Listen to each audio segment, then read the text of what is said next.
Assalamualaikum, my dear students. I hope all of you are fine and doing well. So the topic here we will discuss today it is the advantages of the Solvay's process.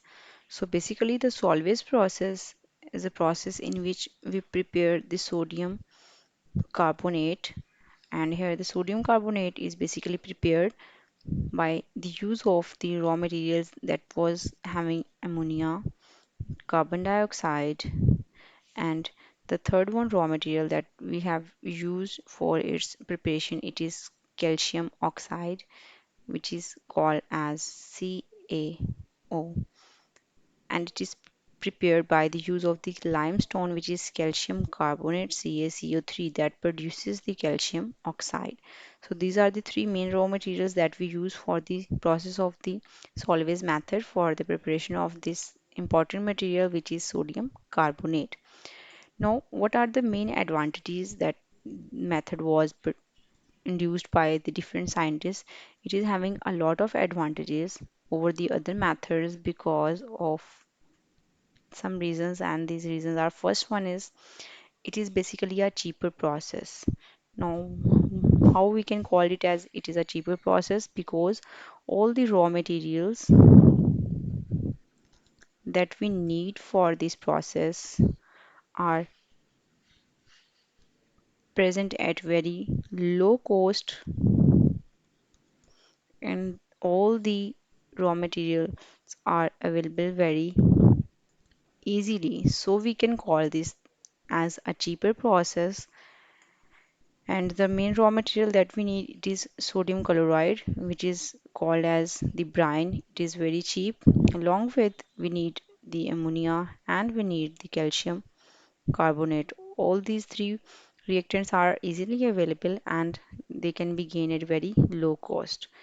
Now, the second advantage of this process is the recovery of the reactants. So basically the thing that we use over there it is the sodium chloride, we were using calcium carbonate, and we were using the ammonia. Now in this process the carbon dioxide that is used up it can be again produced.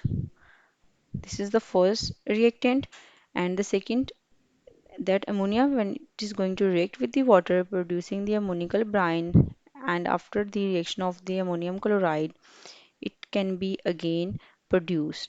It means the raw material that was used it was ammonia as well as the carbon dioxide, they are easily regained in this process and they can be easily recovered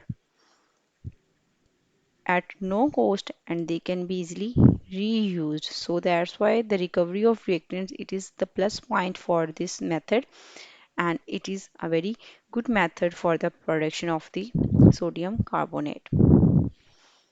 Now the third advantage of this process it is a pollution free process. Why it is called as pollution free process? Because in this process there is only one waste material, and that waste is basically calcium chloride solution, CaCl2 solution, and it is not a harmful product. So that's why this process we can call it as a pollution free process, because it is not producing any harmful product as a byproduct in this process, and then there is no release of any gas into the air that may increase the pollution or that may pollute the air. So that's why this is a pollution free process. There is no release of any gas and there is no release of any harmful chemical in the water bodies. So this is a very good process and pollution free process and can be used. The fourth one advantage of this process it is the purity of the compound. So the compound that we gain as a result of this process it is the sodium carbonate, and it is having High purity mean it is almost 99.9% pure and can be used for the further processes.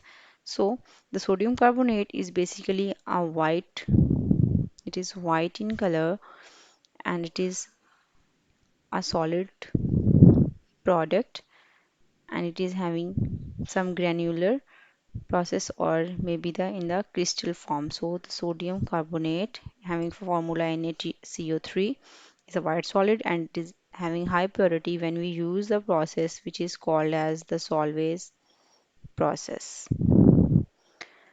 Now the fifth one advantage of this process is the consumption of the fuel. As when we use this process, here the consumption of the fuel is very less because there is no solution that needs to be evaporated, or there is no requirement of the overheat for this process. So that's why it is a very economical process for the production of the sodium carbonate at very low cost, and in this way we gain the highly pure sodium carbonate. Basically, when we talk about the Pakistan, Pakistan is a self-sufficient country for the production of the sodium carbonate, that is concerned to its production.